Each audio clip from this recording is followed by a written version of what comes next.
All right. Good evening, guys. We are the Triple Wire podcast, part of the Triple Play Fantasy family, and we are now part of the Fantasy Points Media Group. We stream every Monday night, 8 p.m. Eastern, on Twitter, YouTube, and Facebook. We're here to talk about waiver wire pickups right before Monday Night Football to get you ready for this next week. So you'll be able to catch us live on here on our YouTube channel. Make sure you subscribe so you don't miss any shows. You don't win your league at the draft. It is about making the right moves on the waiver wire that wins you championships, and we are here to help you win championships. So I'd like to welcome Alex and Toby. How are you guys doing tonight? Hey, not too bad. How's it going? Doing well. And then we have a special guest tonight. Very excited to have him on. He's the owner and creator of P2w Play to Win Fantasy. He's a live stream analyst for Fantasy Points, contributor for Bear Goggles On, and he's a fellow member of the Fantasy Fit Club. It's Nick. How's it going, Nick?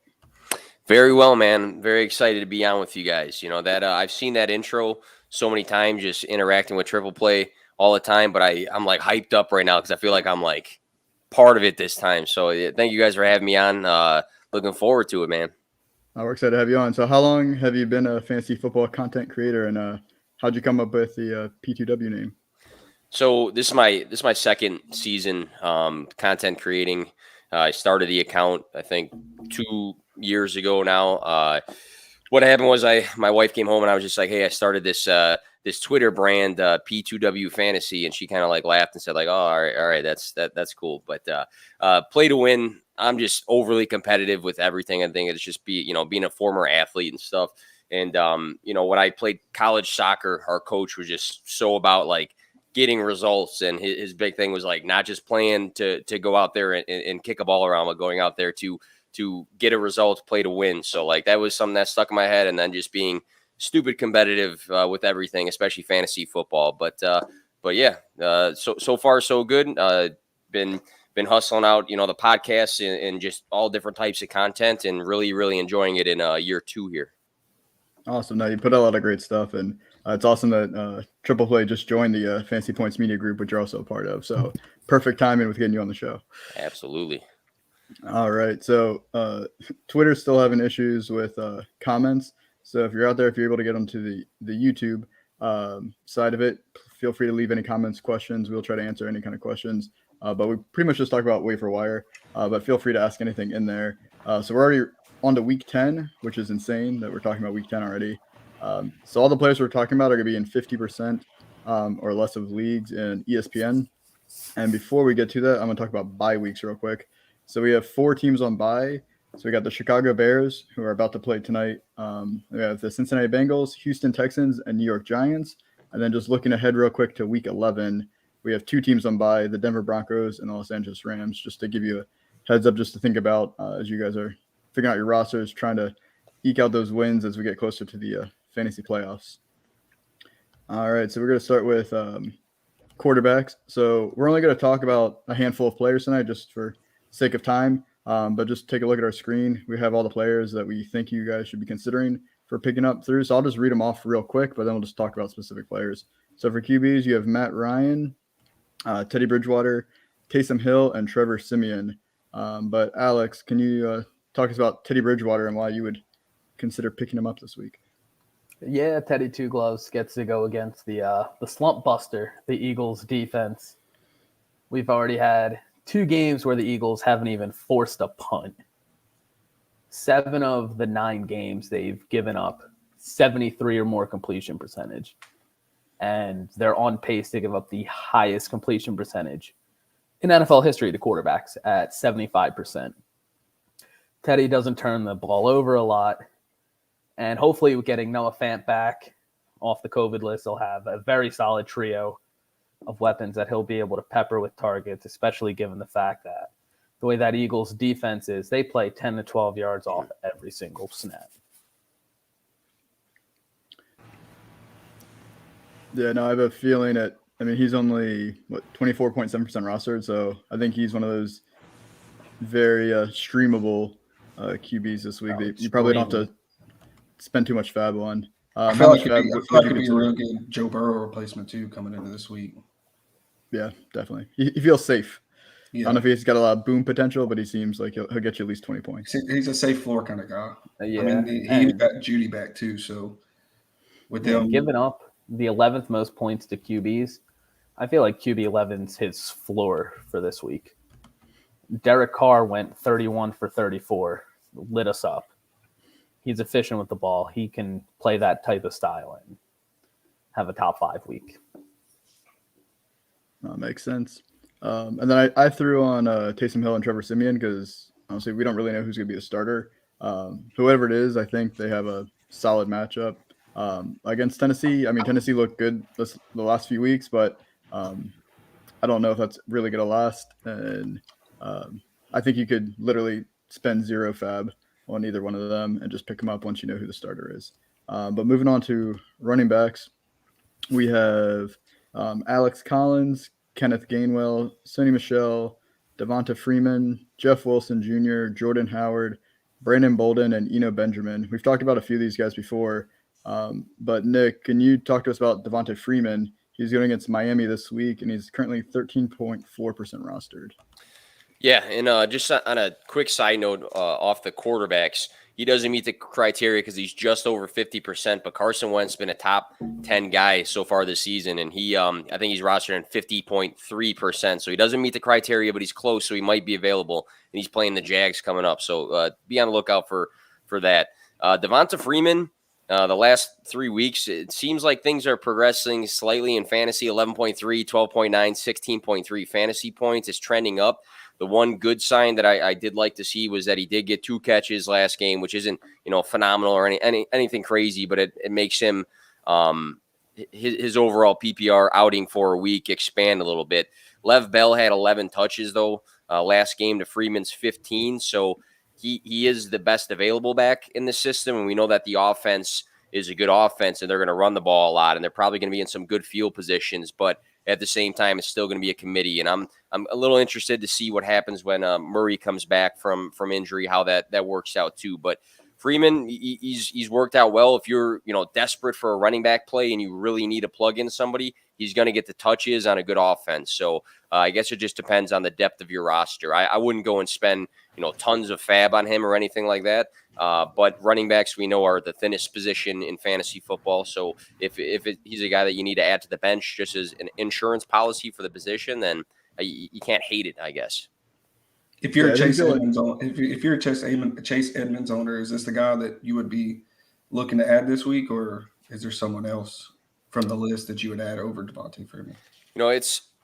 I really want to know what's going to happen with the New England situation, because if for some reason Damian Harris, him and Ramondre Stevenson both got head injuries in that game. If for some reason like Damian Harris is out, but Ramondre Stevenson gets cleared, then I would look to Ramondre Stevenson. I don't know his roster percentage, but I can't imagine it's over 50% right now. It was below 50. I just didn't put him in because I think both of them had concussions. Yeah. I don't know what I the doubt we'll know timeline is. Before waivers. Yeah. So I mean, if for some reason he's available, then I would go for him. Otherwise, Alex Collins is getting a lot of touches. That's good, but the issue with Alex Collins is that 3 out of 5 of his last games have been under 10 points. So he's not been too stellar like Freeman, even though he's splitting work and Collins is getting more touches. I think Freeman's been the better fantasy option just because he hasn't burned you over the last 3 weeks. So I guess I lean Freeman over Collins personally, but I don't know how you guys feel about that.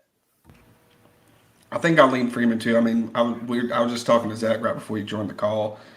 Sleeper report came out that Carroll said that Carson's going to be on the field Wednesday, which we've heard a lot from Pete Carroll before, and it's just coach speak. But if Carson somehow finds his way onto the field, even in just a little limited capacity, that's just touches taken away from Alex Collins. And Collins hasn't been too efficient on the touches he's gotten so far. So, and that Ravens offense is just a running machine. So having a piece of that after losing a guy like maybe Edmonds this week, or one of Damian Harris, if he doesn't play and you can't get a Stevenson, then I think you could spend close to 10% of fab on Freeman this week.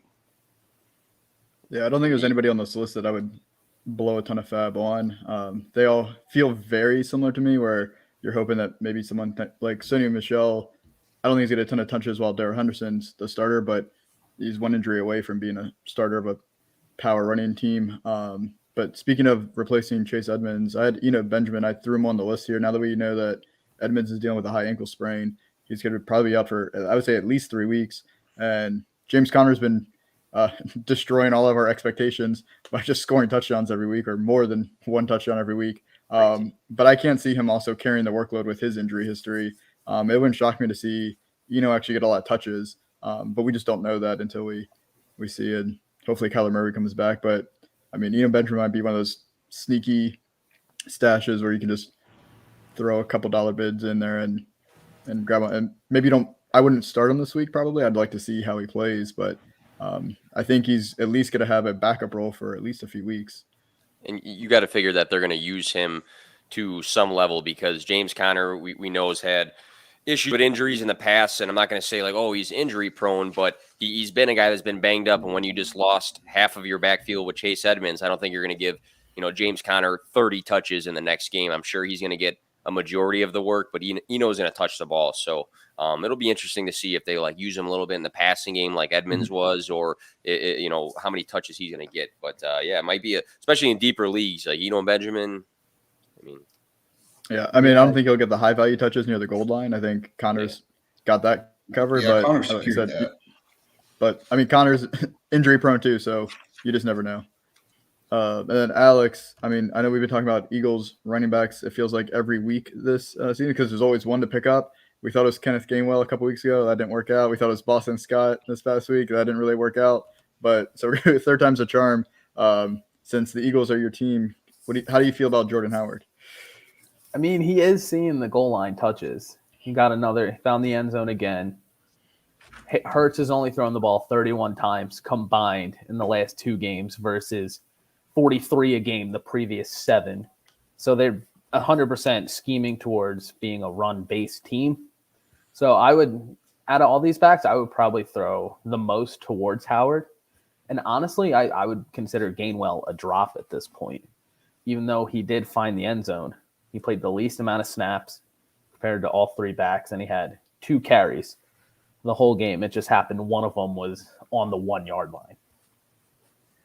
What's interesting to me is that none of the Eagles running backs had a single target this whole game.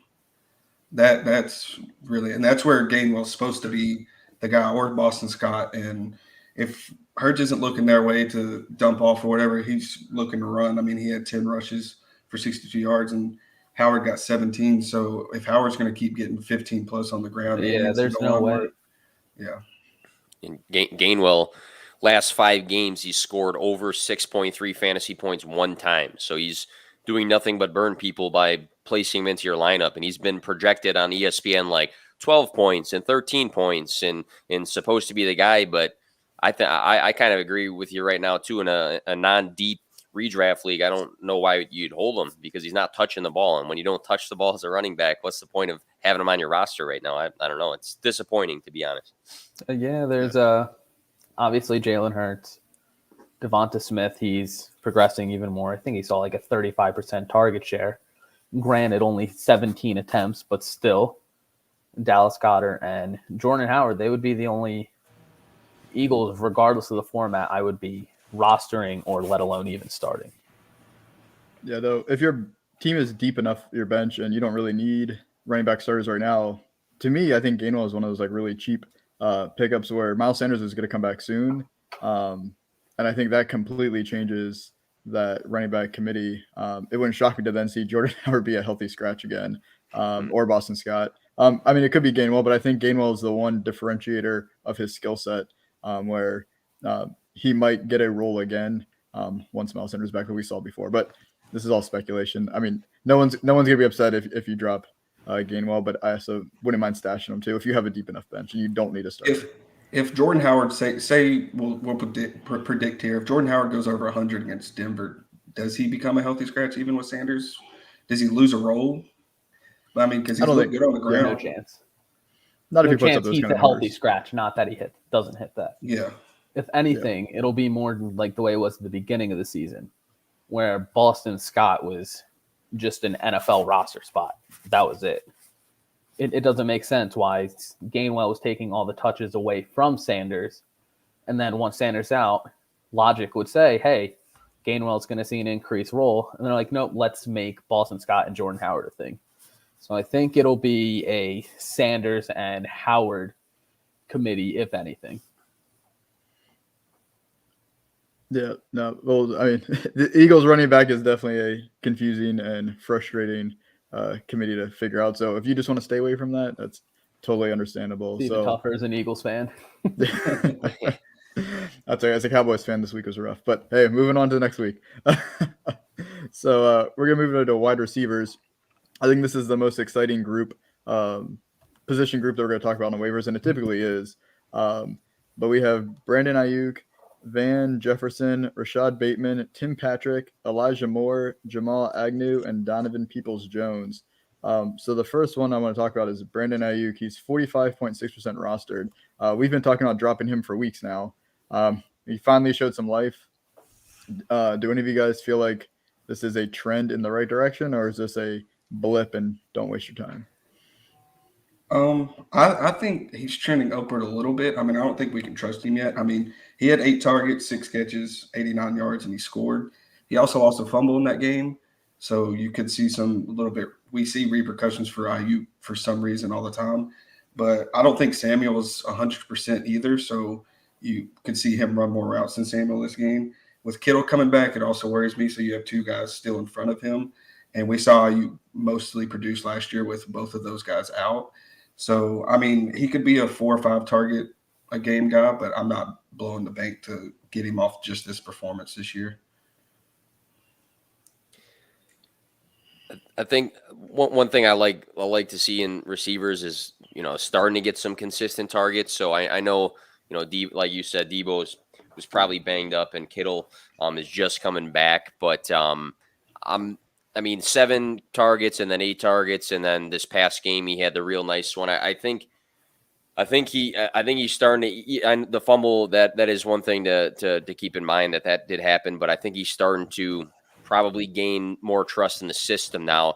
I think he's a guy that needs to be picked up this week, just because again, back-to-back weeks of good targets. If in this next game now he's down to 4 targets or 3 targets, then you start to question, okay, well, maybe he was the beneficiary of other guys being out. But we see it all the time, guys, target shares up and down. We just saw the dude, I don't even remember his name, from the Cowboys, maybe Zach knows, who just had like a ton of targets, and a lot of people didn't even know his name. But to see 2 weeks back to back for Ayuk, I think it's a good sign. I think he needs to be picked up. I wouldn't, he's not the number one on this list that I would pick up, but he is a good pickup, I think.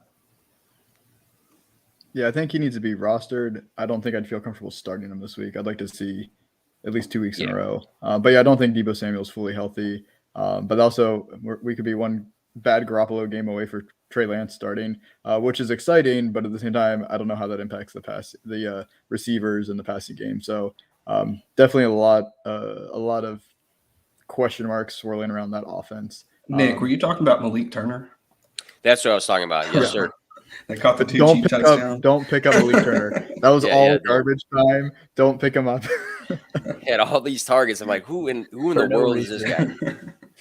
I don't even know if Dak knew who he was, and he's like, "Who's on the field with me? All right, I'll throw it to somebody."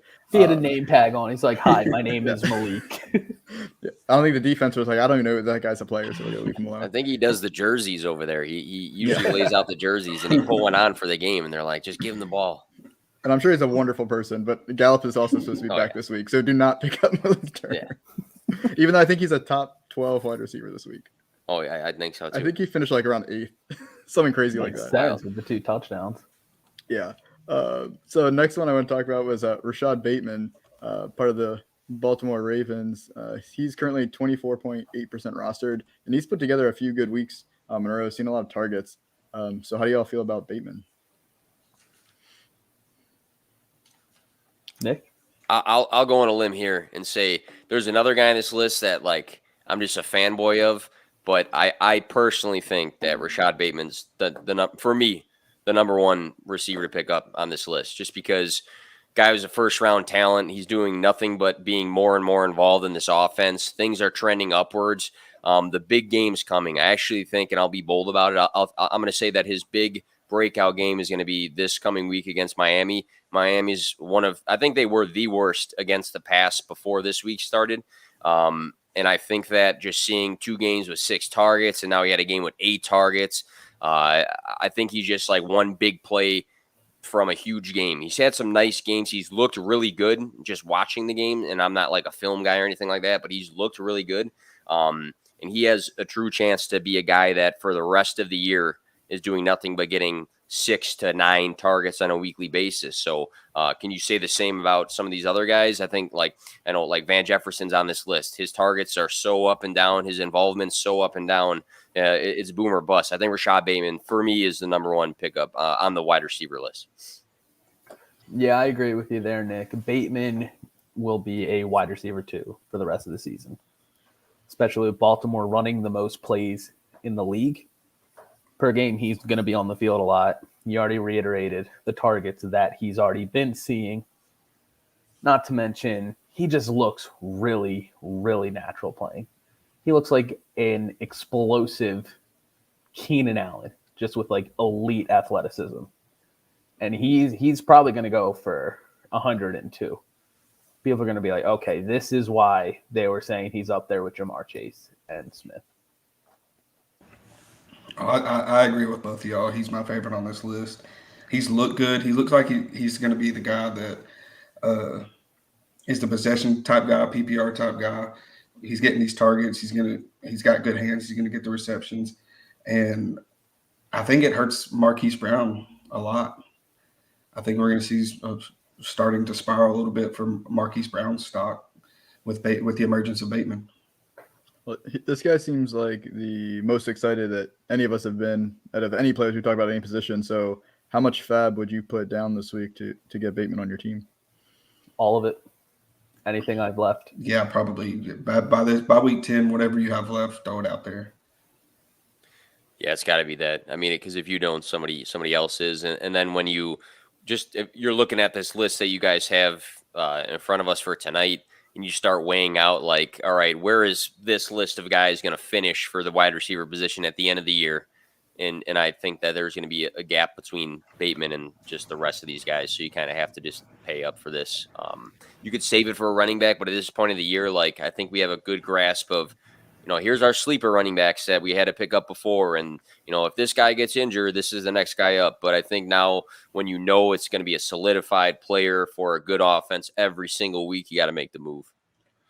Yeah, and I think too, in a lot of your leagues that you'll see coming up that people are going to look at Naiuk's stat line and see what he did this week and pay up for him. So Bateman's probably not going to be as expensive, but at this time, you can't chance it.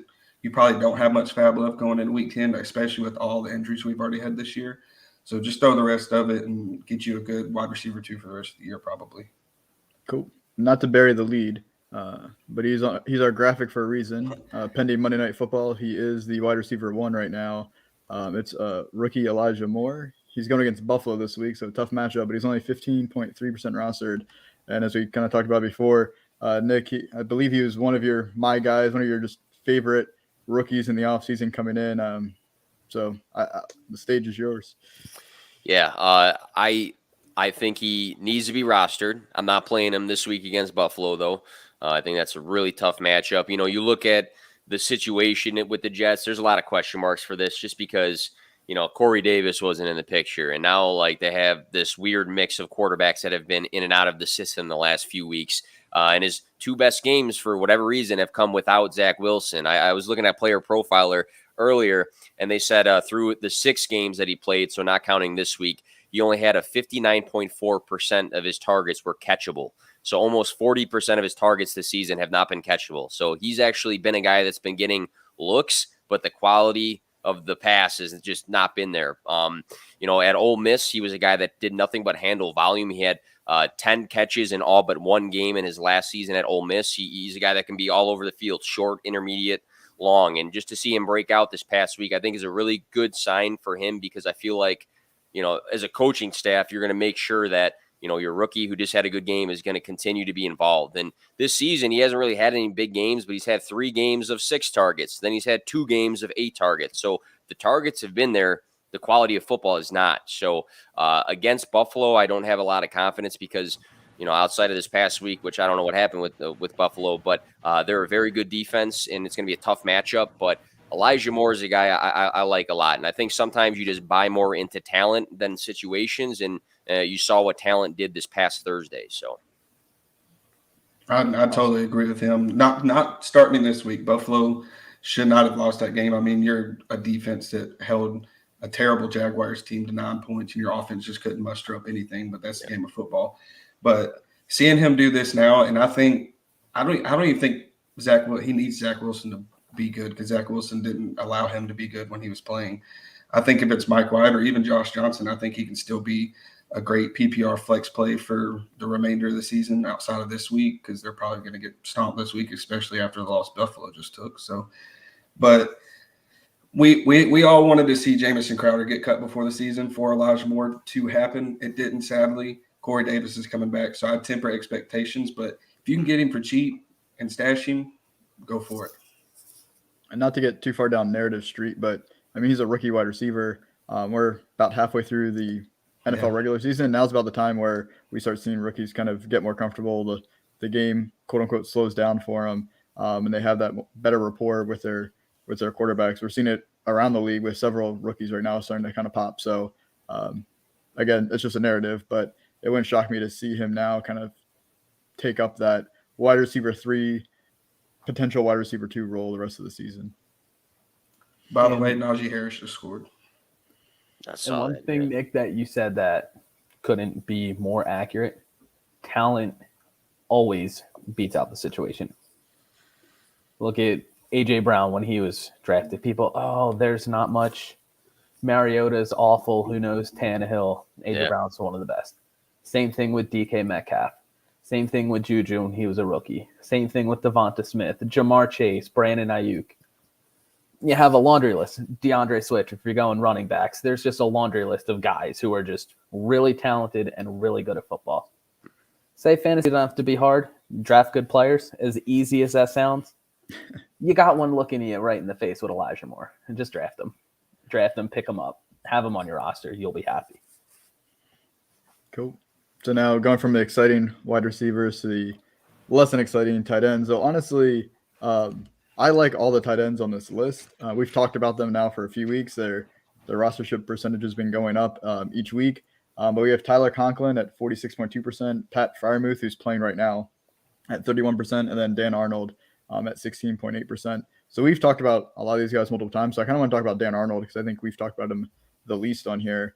So does anybody have any strong feelings about Dan Arnold? Or I mean, he looks promising in Jaguars offense. 7 targets this past week, 4 catches, 60 yards.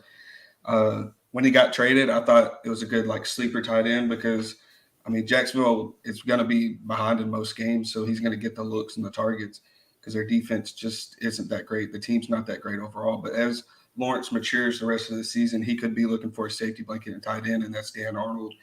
And we wanted Dan Arnold to be something in Carolina this year too. He was on a bunch of sleeper tight end lists. Then he gets traded to a better situation in my mind with Lawrence throwing the ball.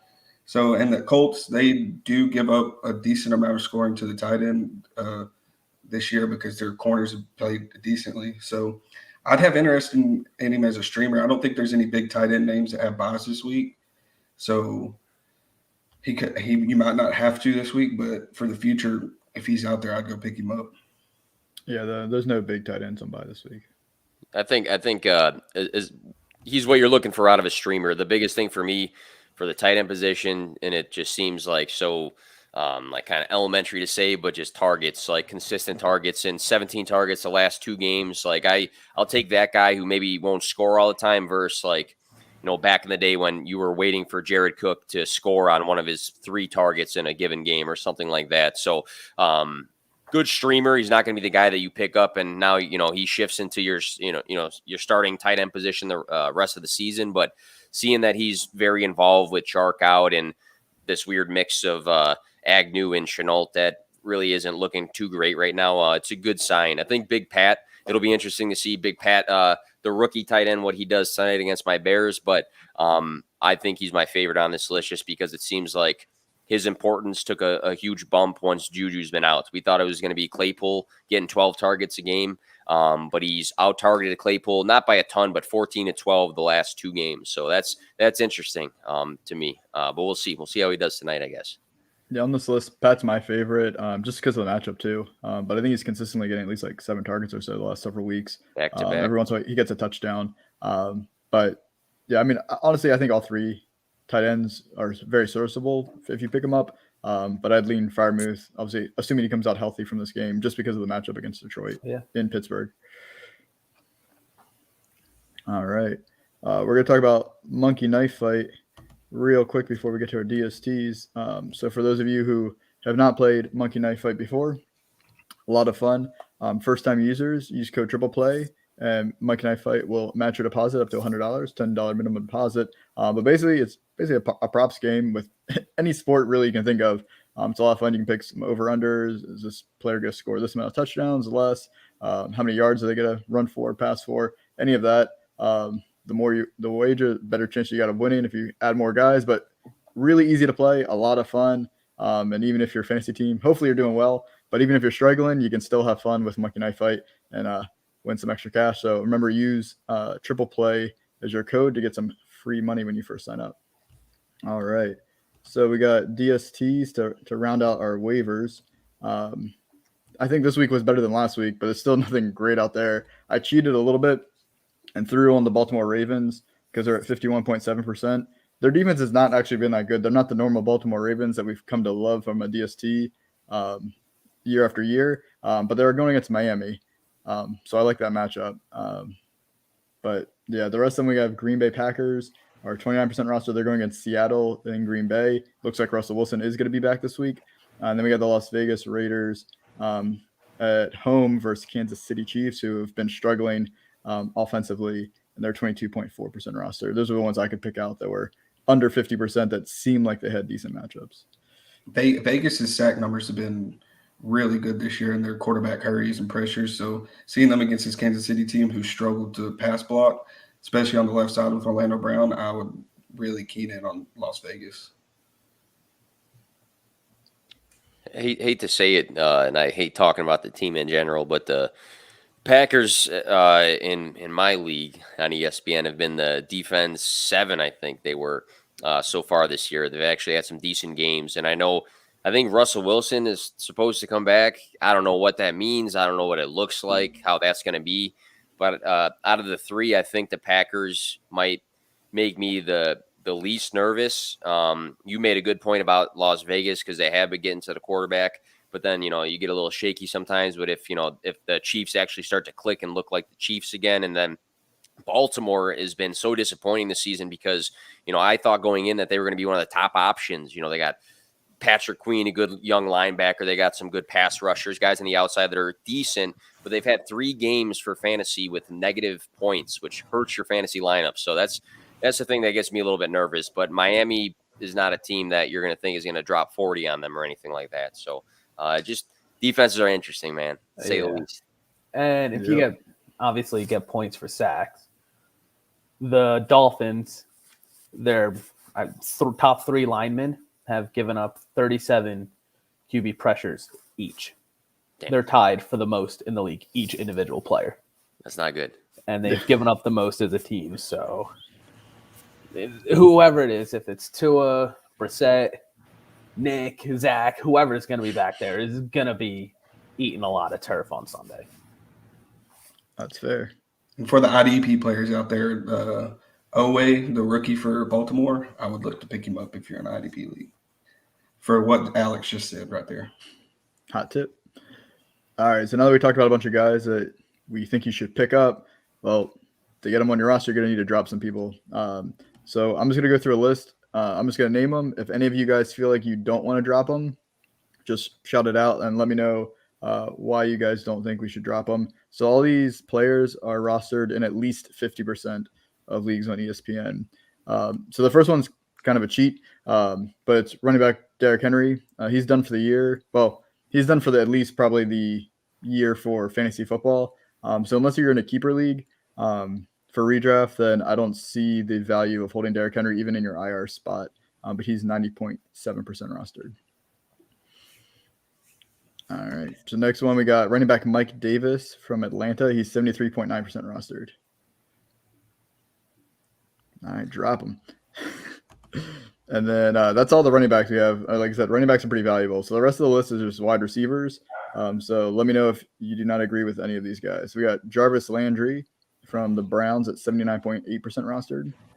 I think he's a hold. All right.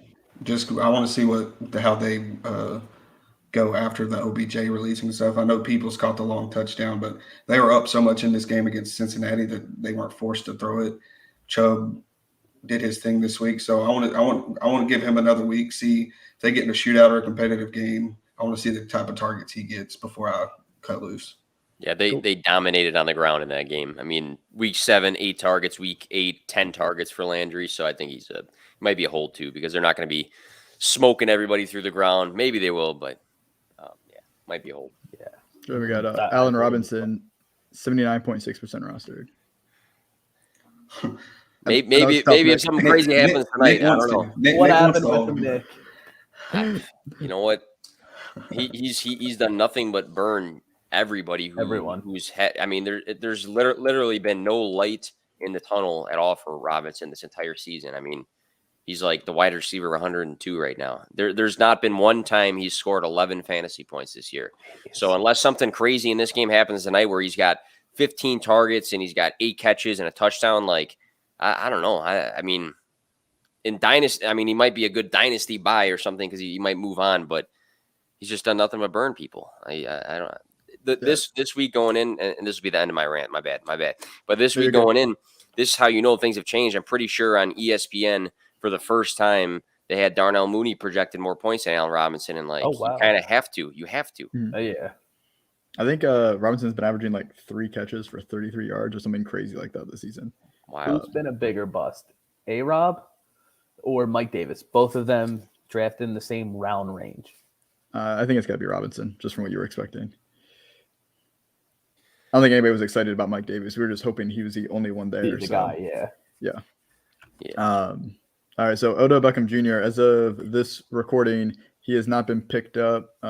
He just got finally dropped on the waiver, so he has till like 4 p.m. tomorrow. And then after that, he'll be clear of waivers and could be signed by he can sign with anyone.